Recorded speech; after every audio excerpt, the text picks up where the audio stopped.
Hey everybody, we're glad you're joining us today as we have a conversation about the power of the resurrection. So it's Easter week and we thought we'd take a break from our How to Be a Good Neighbor discussion and just move into the joy that is Resurrection Sunday. So what we wanted to talk about was how the resurrection and crucifixion of Jesus just delivers us into victory and how it impacts our everyday life. Yeah, I think that a lot of times we turn to the cross and we believe so much in the grace of Christ at the beginning of our journey in faith.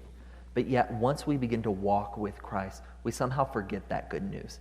So whether it's being reminded of a sin struggle, whether it's falling into another sin struggle, whether it's something, we somehow forget that the grace of Jesus is sufficient in our lives. That blows my mind because that rings so true.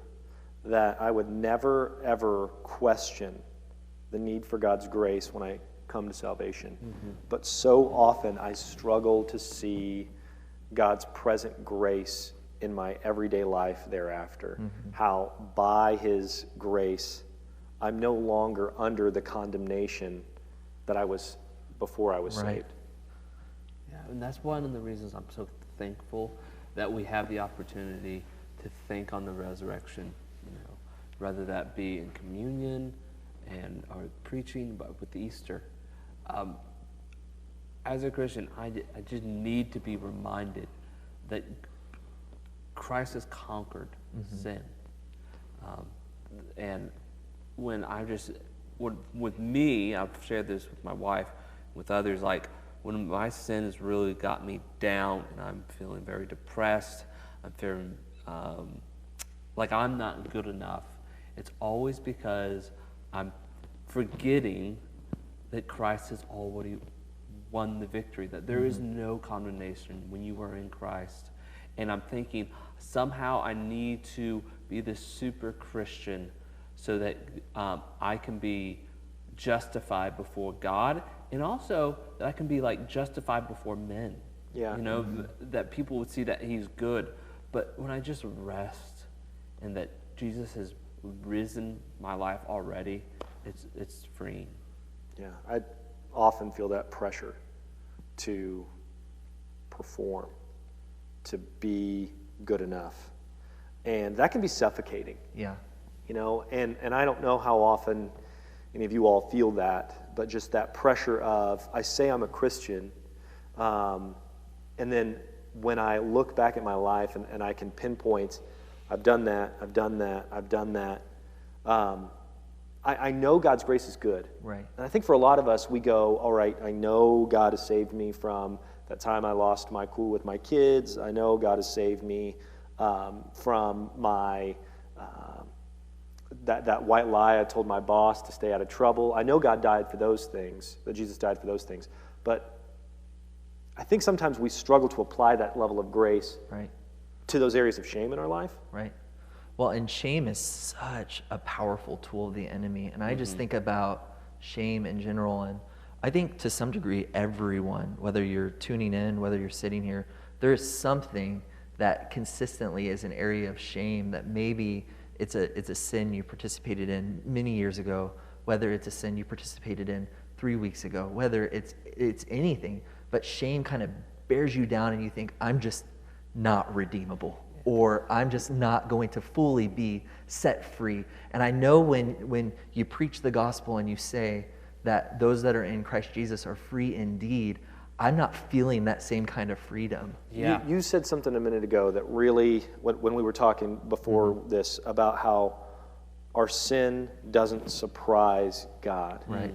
And when you said that earlier, it really resonated with me that those sins, those areas of shame in our life, that Jesus actually had those in mind when He was on the cross. But we lose track of that. Right. And we begin to think about sin as, Jesus was okay dying for this sin and this sin and this sin and this sin, but this sin that maybe I've struggled with, or that was not what He had in mind. And that's just untrue. Right. And what I've found in my life and others' lives is that when you look at that sin, that dark hidden one that you hide away, it often is very isolating. Right. Yeah. Like when that sin's brought up, you drift away, or you find yourself not being in communion with people because of that overwhelming guilt. Yeah. Right. That you feel. And I just think about, like in the Old Testament, with the people who were sick and the people who had like skin disease, like the law was saying like they needed to leave the camp. They could not be there. And when we just hold on to that shame and guilt, it's like we're being said, you can't be there. But we've got to remember, when Christ came, when he touched those people that you were not supposed to touch, the people with leprosy, he Made them clean. made them clean. Right. Like, we can't dirty God. When he touches us, We're clean. completely. That's completely freeing. Right. We are, when we talk about how there's no condemnation in Not a Christ bit. Jesus, that's what we're talking about. Right.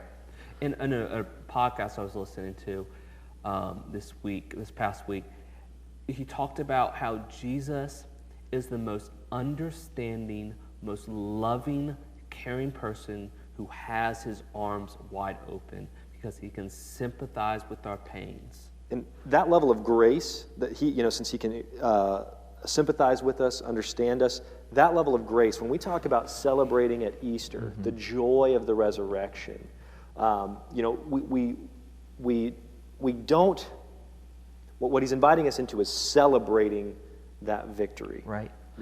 Go ahead.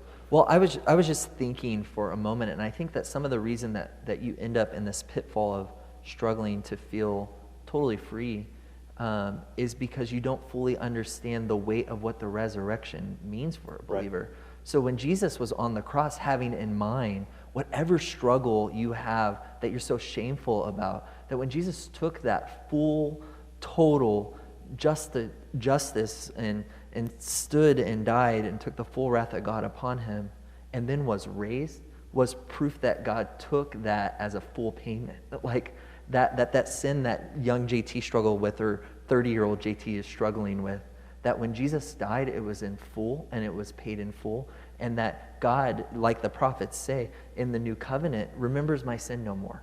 And I think that sometimes we struggle to really arrive to that place because we're reminded of our sin every day. Mm-hmm. And what does it mean to be a new person, to walk in that freedom, is to believe that there really is no condemnation in Jesus Christ. And I think that there's something that happens in our hearts where it's not instantaneous. I wish it was. Oh, Lord, I wish it was. And for some of us, there are instances where it's instantaneous. Mm-hmm. But as we step into that grace and mercy and trust that it's paid in full, I think there's a change of affection that begins to happen, where we begin to delight in his goodness. And so when we see that freedom from the shame that we're experiencing, when we're living in the shame, when we're experiencing that shame, we tend to turn back to that sin for comfort. Right. But when we step toward his grace, his mercy, the power of his resurrection, there begins to be a change of our affections, where this is satisfying and our sin is less satisfying. Right. I think it is what leads us to true obedience. And I think about the resurrection, the power of that. I think a lot of times when we're resting in shame and we're not feeling the full experience of what the freedom in Christ is, when we retreat to that shame, it's because we feel like hypocrites trying to live in obedience. But when we believe, JT is fully covered by the blood of Christ, and I begin to walk in obedience, I'm walking in freedom. Right. Because I'm not bound to who I was or what I've done. I am now fully redeemed in Christ Jesus. That new transformed identity is achieved in the death, burial, and resurrection of Jesus Christ, which is why we take this time this week. We know that Jesus is raised from the dead every day, but we take this week aside to focus on the power of the sacrifice of Jesus and the resurrection of Jesus, to remind us of the joy and the hope that we have in him, that we are no longer slaves to sin, but we are now united with Christ in his death, burial, and resurrection, and there is no more condemnation in him. So we want to invite you to think about the power of the resurrection as we move through this Holy Week, that we can celebrate together. Even though we can't be together physically, we can celebrate together as the church this Easter season. We'll talk to you soon.